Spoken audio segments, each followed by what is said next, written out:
This program is presented by University of California Television. Like what you learn? Visit our website or follow us on Facebook and Twitter to keep up with the latest UCTV programs. Also, make sure to check out and subscribe to our YouTube original channel, UCTV Prime, available only on YouTube.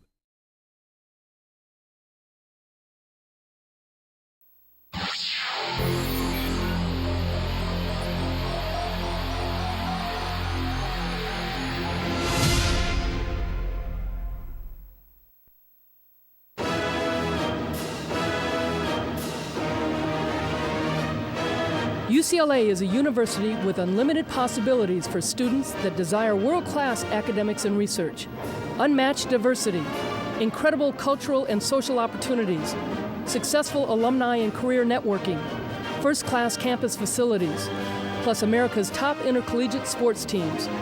Located in Westwood, just a few miles from the Pacific Ocean, UCLA's 1 square mile campus is surrounded by famous cities such as Bel Air, Beverly Hills, Brentwood, and Santa Monica. Hi everybody, and welcome to Westwood for another edition of UCLA Bruin Talk. I'm alongside Allison Taylor. I'm Dave Marcus, and I'm happy to be with you as we've got a great show for you today. Before we meet our first guest, let's take a look at the upcoming events.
One of UCLA's most outstanding programs is track and field, and we've got a couple of very special athletes to meet today. Mike Wepsey just won the pole vault in the opening Husky Invitational at Washington, and Kylie Price just won the 60-meter dash and the long jump. What a start to your season. Congratulations to both of you. Kylie, you got the double. That's got to be a great way to start your year. Yes, I was actually surprised that I won both, but I was very glad, and I thought I had a great start to my season, and my times and my jump were pretty good for the beginning of the season. So. And Mike, winning the pole vault in the first time out, that's got to be a great way for you to get going. Yeah, it was a good way to start. It was a pretty good competition, so I was glad to just get out of it with a win and get a good mark for the early season. But I guess I got to pick up another event since Kylie's winning too. Well, the early season is so interesting because you start in the indoor, not until March that you get to go out in the sunshine. How different is it, Mike, to vault inside as opposed to being outside? It's not too bad. It actually just takes the variable of wind out of outdoors, and so outdoors wind can be either an advantage or a disadvantage depending on which way it's blowing. So it kind of just takes that aspect out of it and makes it more about just kind of executing the jump in a neutral environment. So it's fun. It's about the same, but maybe a little easier. So. And Kylie, your event is different. That 100-meter dash becomes a 60-meter indoors. You got to start fast and you got to stop fast, don't you? Yes. Actually, I like the 60 because the first part of my race is better than my last part of my race. So the 60 is really easy to me. It's better than the 100, so it's like really quick. You got to get out. You got to like finish. But I really like it more than the 100, I would say. Mike, we were just talking about how the variables of being outside can hinder your performance maybe, but we were talking before the show that you guys are going up to New Mexico for a competition, and you were actually telling us that the altitude can have an effect on, and you too, Kylie, can have an effect on both of your events, so tell us a little bit about how that can affect you. It's at a higher altitude, so it's at altitude, so I guess it's thinner air, so when you're going through the air and when you're running, you're moving faster and there's less resistance, so I had my highest jump last year indoors at this meet, so I'm feeling good and hopefully going to do well at this next one. What about you, Kylie? You said you have to start fast and you have to finish fast in the 60-meter, but if you're flying even faster through the air, you're going to have to be more aware of where you're at. Yes, this will be my first time here at New Mexico, so Coach Bolden had told me this should be a really good meet for me because it's the high altitude makes you run a little faster, so I really want to drop my time there, so hopefully I will with the fastness. Now this is really a family affair. Kylie, you've got a family who's got long roots with UCLA. Your dad, Dennis, played football here. Your brother, Sheldon, starting cornerback on the football team. Was that your pathway to UCLA? No, well, I had 3 schools that I narrowed down to choose, and UCLA was just the right fit for me, and coincidentally, my dad and my brother went here, so I just think I just continued with the family, and I liked that I went here too. So. Mike, a lot of pole vaulters in your family that were Bruins, your brother Greg, your sister Elizabeth, and you've got a brother on the water polo team. Tell us your pathway to Westwood. It was about the same. I wasn't ever pushed into becoming a Bruin, but it's what I always wanted to be. And so when it came down to recruiting, it was always my #1 choice. And when I had the option to come here, I absolutely jumped at it. And then it was really exciting when my younger brother Pat signed with UCLA because now we have a couple overlapping years, and he's loving it. So it's been great. Mike, we were talking also before the show about how the indoor season ends in March, and then you pick right back up with the outdoor season, and it ends in June, and like you said, hopefully July, August if you go on to be more successful. But how do you keep your body healthy for that amount of time? That's a long season. It's over half of the year. Yeah, our coaches do a great job of writing up the right workouts for us to do throughout the year. We put in a lot of work in the off season to make sure that we have a firm, solid base that we can build on, and then they just keep us tapering throughout the year. They never let us get too tired, and they never let us rest too much until it's time for NCAAs and the big meets. So that's mainly on the coaches, and they do a phenomenal job of making sure that we stay healthy and get ready. You're both in field events that require a lot of speed, and the trick is translating that forward motion into upward motion, both in the pole vault and in the long jump. How important is developing your speed, Mike, to being a pole vaulter? Luckily in the pole vault we can make up with some mistakes in the runway, in the air, and the long jump I think it's a little more important, but it's definitely an aspect that we need to focus on. And Kylie, you got to hit that board, and you just want to hit it right. You got to work on that a lot, don't you? Yes, I take nine left steps to get to the board, so I always count my steps so every time it's the same, so I can hit the board at the same time. You really have to be consistent with your speed so you don't like mess it up or mess up your steps. So it's really hard, but once you get your mark, you're ready to go. Kylie, Mike was joking earlier that he needed to pick up an extra event to keep up with you. But tell us a little bit about how difficult or easy maybe it is for you to have to focus on training multiple events where Mike can just go to practice and focus on one thing. How do you handle 2 or more?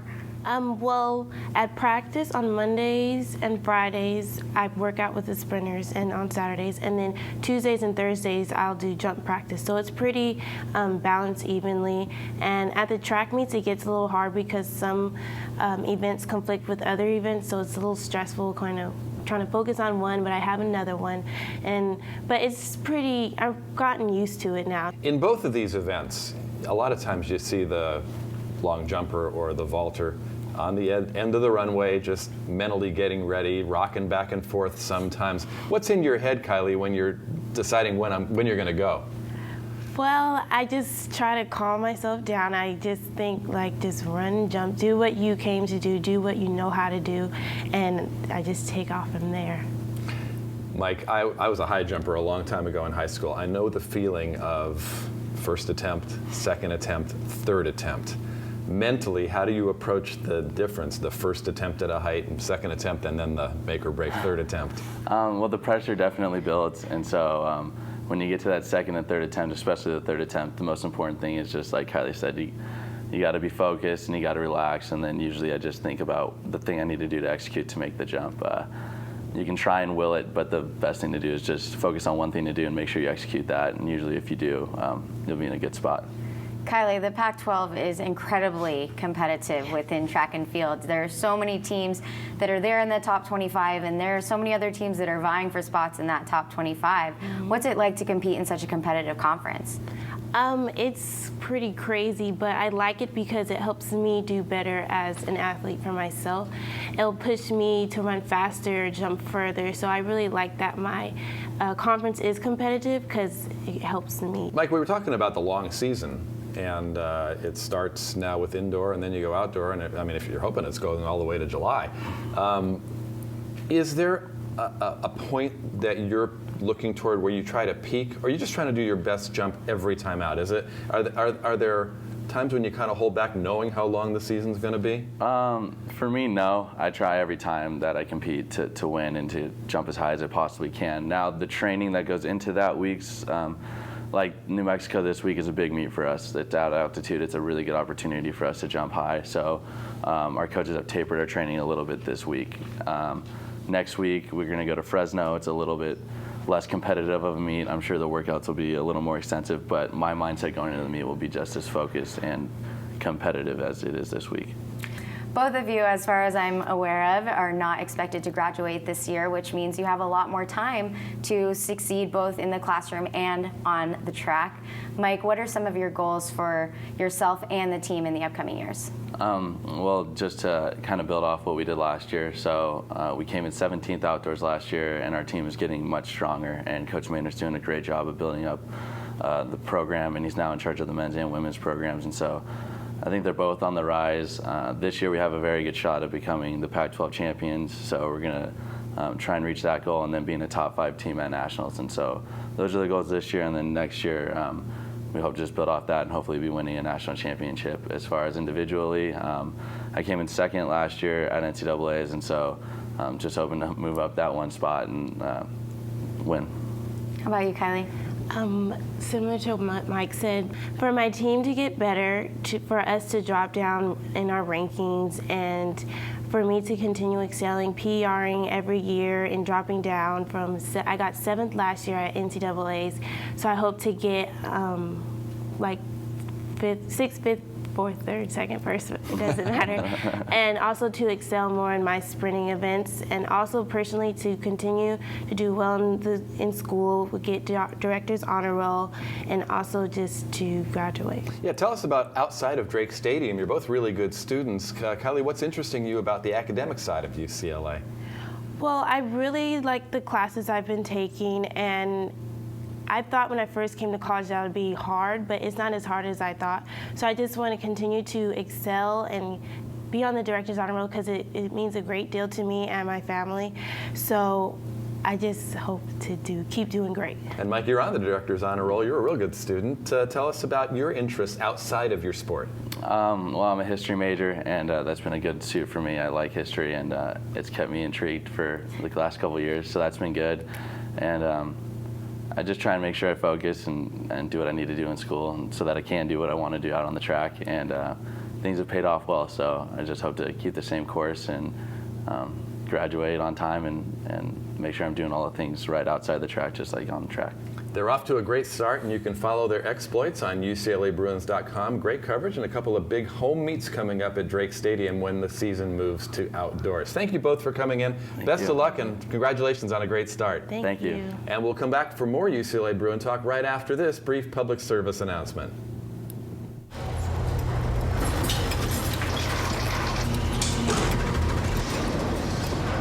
A trophy can be made just about anywhere.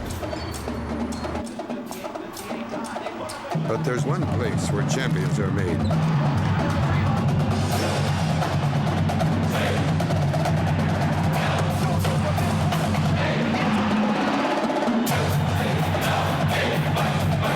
UCLA, champions meet here.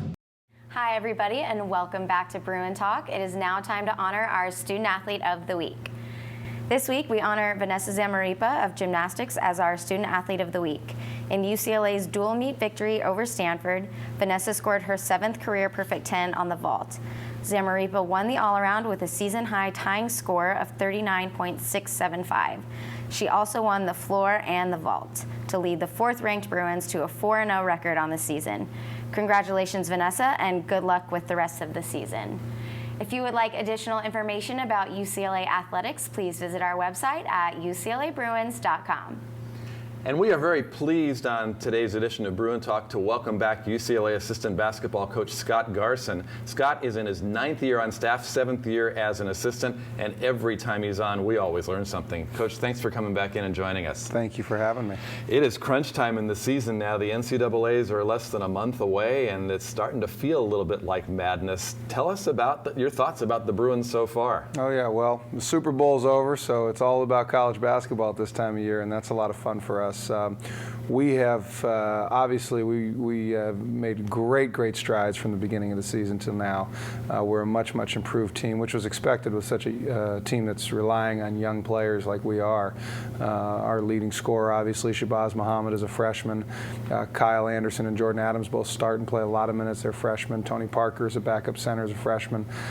So obviously, our expectations are that we are going to continue to improve as the year goes on. We've had our ups and we've had our downs. We've had big wins, both against Missouri, at Arizona, at Colorado, all very good teams where we've played tremendous. And then we've had other bumps in the road, which is expected with a young group. But the key is learning from it and getting better from it. And that's what we're planning on continuing to do here as we get into the second half of Pac-12 play. Well, you say it's expected with a young group, and I think it is. Basketball fans know that freshmen take a while to adjust, no matter how talented they are. Did Kentucky kind of poison the well last year by having such an outstanding, exceptional season with a group of freshmen that are now gone? Yeah, you know, when I say expected, it's probably more expected from coaches and people inside the game necessarily than fans nowadays. And that's because, you know, fans have seen some of the excitement that's happened in recent years with a team like Kentucky last year, playing with a lot of freshmen, and basically all freshmen and sophomores, and winning a national championship. But when you look over the course of time, that's rare and, you know, far and few between. I mean, that doesn't happen very often. And I do think that, you know, seeing that last year and trying to compare other teams to last year's Kentucky team is unfair to these kids. And, you know, again, we have very talented freshmen. They are progressing at a rate that would be probably beyond normal for freshmen. No, you know, if you go back 10, 15 years ago. But, you know, nowadays we're in a situation in sports, and particularly men's basketball, where everybody's looking for everything to happen right now.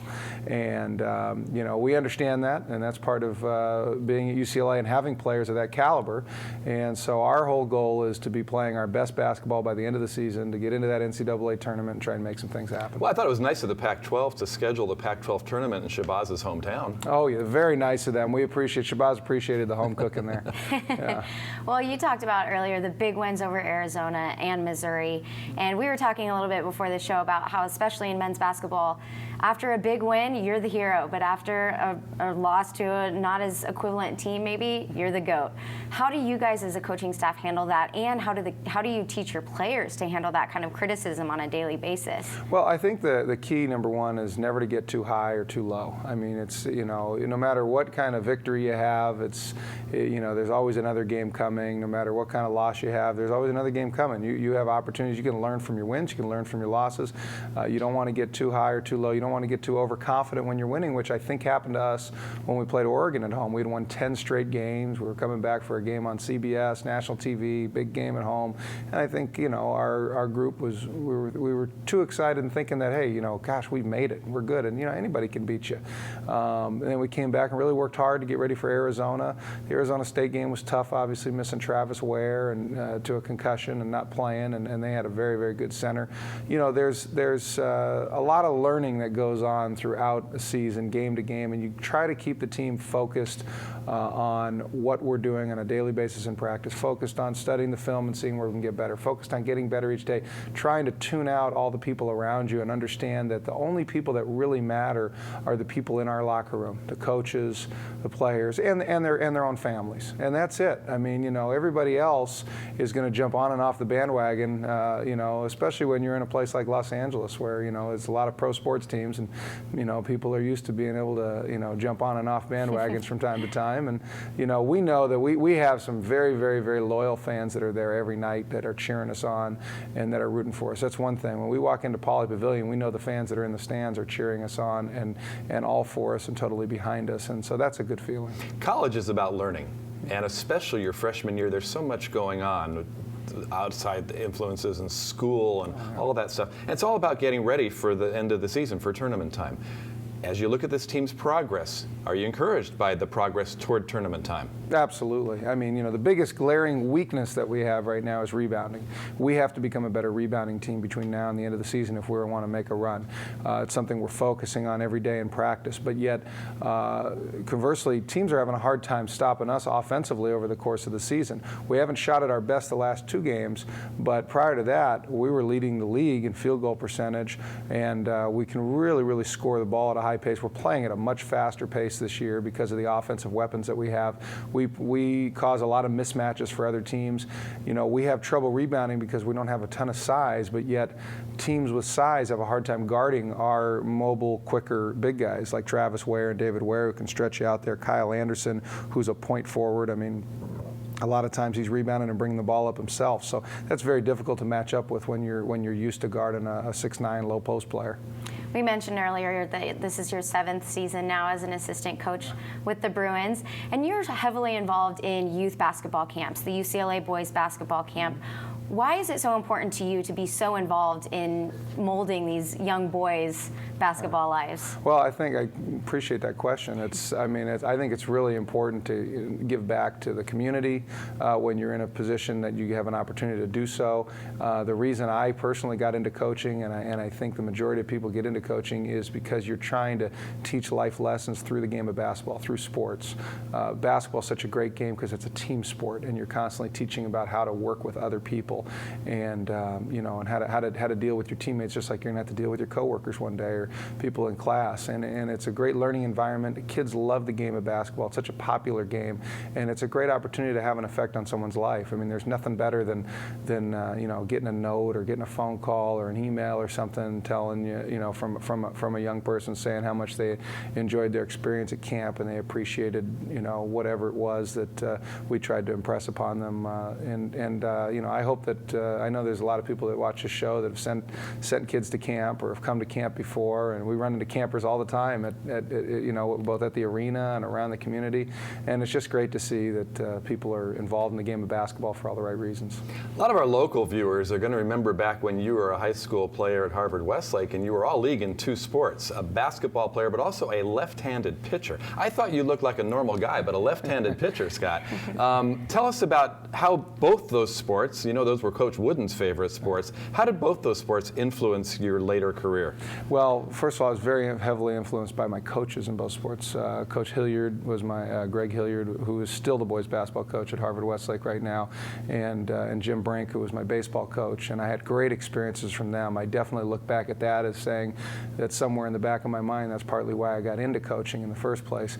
But those sports were both, first of all, I love the competitiveness of going out there on the mound and pitching and having to battle pitch by pitch, every guy. And I wasn't someone who threw hard. My brother threw a lot harder than I did, but I threw about 7 different pitches. I had a knuckleball. I had all kinds of crap that I threw up there. But it was fun to keep guys off balance. And it was great, just all the intricacies of the game and the details that go into the game of baseball that, people that didn't play the game, tend to wonder, God, this is kind of boring. I mean, there's nothing better than, how is a guy holding the runner on first base while he's pitching to a left-handed hitter and, whatever the situation may be, in the game of baseball. And I loved all the intricacies and details of that sport.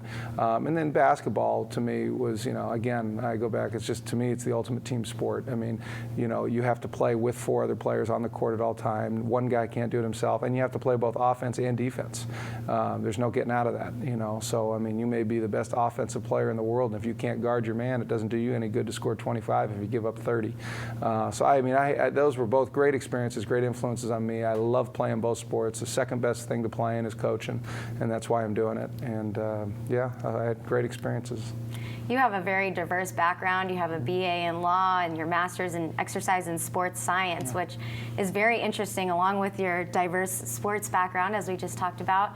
But how do you think your education has helped influence how you coach your players? Well, my master's in particular was I had an emphasis in sports psychology, and that really was a great opportunity for me to learn more about the psychological aspect that goes into coaching, which is so important. As you know, through your time in gymnastics, I'm sure. I mean, as important as the physical attributes are, mentally, I mean, you're constantly fighting all kinds of things to get yourself. More important. In many ways, it is. And my mentor at the University of Utah was Keith Henshin, who was the sports psychologist for the Utah Jazz, and still does a lot, and also worked with all the university athletes there. And obviously, we have Bob Korb here, who works with our athletes here, and several other sports psychologists, mental trainers that are on several of the teams. I know John Spera has a sports psychologist on staff for the men's volleyball team now here in his first year. We were just talking about that the other day, and I think that's vital. I think it's getting more and more vital for kids today as they grow up, where there's so much pressure right now on young athletes, pressure from their families, pressure from their friends and fans around. Everybody knows everybody now because of Twitter and Facebook, and everybody knows what you're doing. You're not privately going out there and playing a game or getting involved in a match or anything like that, and nobody knows who won or lost. Everybody knows if you won or lost, and everybody knows how you played. And that's a lot of pressure to handle, and I think kids need to, number one, have somebody to talk to be able to find out how to handle that pressure, and then also everybody is motivated so differently, and that's important for coaches to know. And so for me, it helps me understand that, well, maybe, yelling and screaming at one guy will help motivate him. Another guy needs a hug and, needs a pick-me-up and needs some positive feedback. And you have to, be sensitive to what each individual player on the team needs, as well as the team as a whole. And I think my sports psychology background has certainly helped me in those areas. Now, back in the old days, fans and parents and others would see that kind of treatment of the athlete as an individual and say, oh, he's playing favorites. He's yelling at one guy, he's not yelling at another. But it's not something that's off the top of your head. I mean, that is something that you have planned out because you know how that individual is going to respond. No question. And I think that's, developing a relationship with your players, too, so you can talk to them is just so important. And for them to understand where you're coming from. Are you yelling at me because you don't like me? Or are you coaching me? And there's a big difference between criticism that is helpful and trying to help you coach versus, oh, he's just yelling at me because he doesn't like me. And that's something that players have to understand more and more nowadays. They don't get, I think that, so much has been talked about, my parents' generation, how much, my parents loved their children so much and the upbringing was so different, whether, some people want to call it coddled, others just want to call it, really, really loved and appreciated. And that's a good thing. But in sports, there's so much competition and there's so much adversity that comes in to situations in the middle of a game, whether it's missing a free throw in a crucial moment or, making, just making a mistake, turning the ball over, not quite hitting your landing, coming off the beam or whatever it is, that's, you got to be able to handle that and keep playing and keep going and turn the page, not play the game backwards is something that Jerry Sloan, the old Utah Jazz coach, used to talk about. But, just play forward. It's all about, Coach Wooden always talked about staying in the present. There's nothing you can do about yesterday, and anything that's going to happen tomorrow is going to be affected by what you do today. And Coach Wooden, obviously, that's straight from him and his books. And that's important for athletes to understand and be able to play in that frame of mind and stay in that frame of mind. That's very, very hard to do. And it's very, very hard to learn because we're so concerned. Everybody's worried about the future. Everybody's ready to be a pro right now, tomorrow, and that you can't do anything about that. The best way to be as successful as possible in the sport that you're participating in is to do the very best you can right now, today, at practice and with what you're doing. We would love to stay in the present a little longer, but sadly we've reached the end of our time. Always glad to have you in, Coach. Thanks for joining us on Bruin Talk. Well, thank you very much for having me. And thank you for joining us on UCLA Bruin Talk. March Madness just around the corner. We can't wait. Until next time, for Allison, I'm Dave saying so long from Westwood. We'll see you next time on UCLA Bruin Talk.